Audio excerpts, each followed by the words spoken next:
বন্ধুরা, কেমন আছেন সবাই? আবারও একটি নতুন ব্লগ নিয়ে আপনাদের সামনে চলে এসেছি। আমি পাপিয়া, আর আমার সাথে আছে আমার দেওর এবং আমার ছেলে। হ্যাঁ বন্ধুরা, আপনারা বুঝতেই পাচ্ছেন আজকের ব্লগটা আমি হাওড়ার স্টেশন থেকে শুরু করছি। আমি কোথায় যাচ্ছি, কেন যাচ্ছি, এই সব বিষয়ে আজকের এই ব্লগটা। তো এই পুরোটা জানার জন্যে আমার এই ভিডিওটা আপনাদেরকে শুরু থেকে শেষ অবধি দেখতে হবে। এবং যদি চ্যানেলটা এখন আপনারা সাবস্ক্রাইব করেননি, প্লিজ অনুরোধ রইল সাবস্ক্রাইব করুন, লাইক কমেন্ট শেয়ার করুন। তো চলুন আজকের ভিডিওটা আমি শুরু করছি।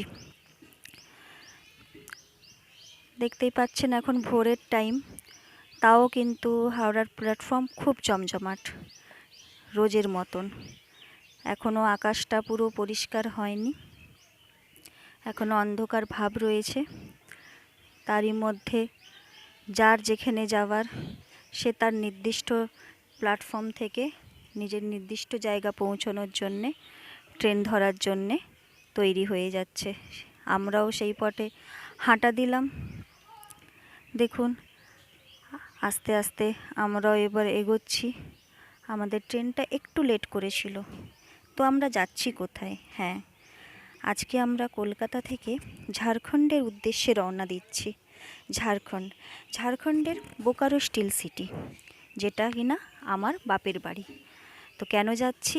হ্যাঁ, ওই দেখুন বন্ধুরা, সাইড থেকে একটু আপনারা দেখতে পেলেন। হ্যাঁ, এটাই হলো বন্দে ভারত দাঁড়িয়ে আছে। তার পাশে 8 নম্বর প্ল্যাটফর্ম থেকে আমাদের ট্রেন ছাড়বে।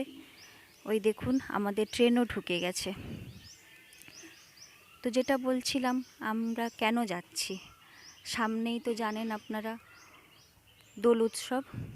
সেই কারণেই আমিও আমার বাপের বাড়ি যাচ্ছি বসন্তের এই রঙে রঙিন করতে। প্রত্যেকেই আপনারাও নিশ্চয়ই কোথাও না কোথাও যাবেন, বা কেউ বা নিজের বাড়িতেই দোল উৎসব পালন করবেন। আপনারা কমেন্টসে আমাকে জানাবেন কে কোথায় থেকে এই দোল উৎসবটা পালন করলেন। দেখুন আমাদের গাড়িও এসে গেছে। এইবার আমরা চেপে যাব, আর তারপরে চলুন আমাদের যাত্রা শুরু হবে আস্তে আস্তে করে। অনেকটা সময় লাগবে। এই দেখুন বন্ধুরা, আমাদের ট্রেন ছেড়ে অনেকটা দূর এসে গেছে। এই সময়টা আমরা একটু ব্রেকফাস্ট করে নিয়েছিলাম।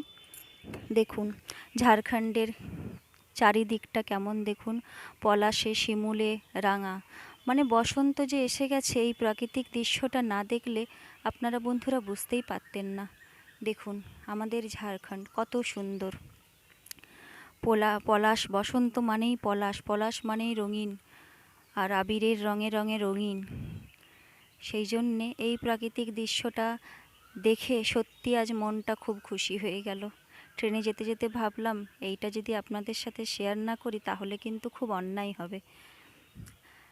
তাই দেখুন, আমি জানি আপনাদেরও মনটা রঙিন হয়ে গেল, এবং আপনারা অনুভব করছেন কখন আপনারাও দোলের রং নিয়ে এইভাবেই নিজের নিজের প্রিয়জনদের সাথে রং খেলবেন। আমাদেরও ট্রেন এগিয়ে চলেছে দ্রুত গতিতে, আর মনটা খুব খুশি হচ্ছে এই কারণেই, অনেক দিন পর মা, দাদা, বৌদি এবং আমার ছোট্ট একটা পুচকু, তাদের সাথে দেখা হবে। খুবই ভালো লাগছে, মনে হচ্ছে কখন ট্রেনটা গিয়ে পৌঁছবে। দেখুন কিভাবে ট্রেন গতিতে ছুটছে, আর তার সাথে সাথে আপনারাও এই সুন্দর দৃশ্যগুলো দেখতে পাচ্ছেন। ওই দিকে আছে পাহাড়ের দৃশ্য, আর আমার ছেলে মাঝে মাঝেই খুব বিরক্ত করছে। আমরা মাঝে মাঝে একটু ব্রেক নিয়ে নিচ্ছিলাম।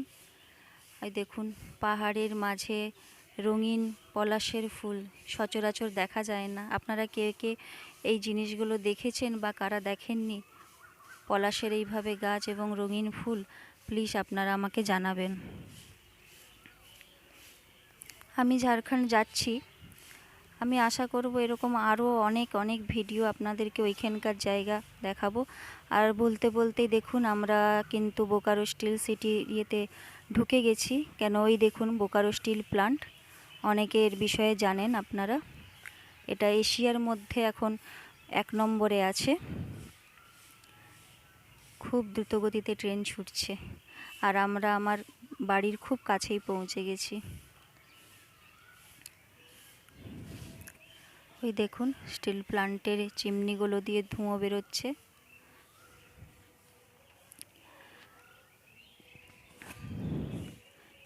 আমাদের বাপের বাড়ি railway colony, Bokaro steel city railway কোয়ার্টারেই আমার দাদা সার্ভিস করে, আমরা ওখানেই থাকি।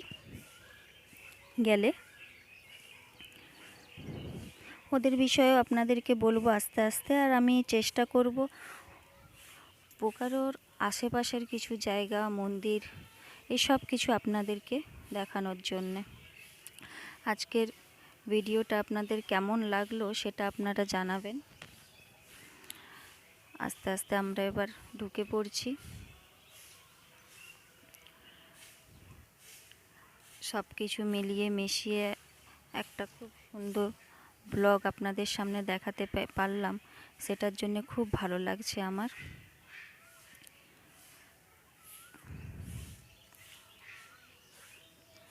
আর কিছুক্ষণের পরেই আমরা পৌঁছে যাব।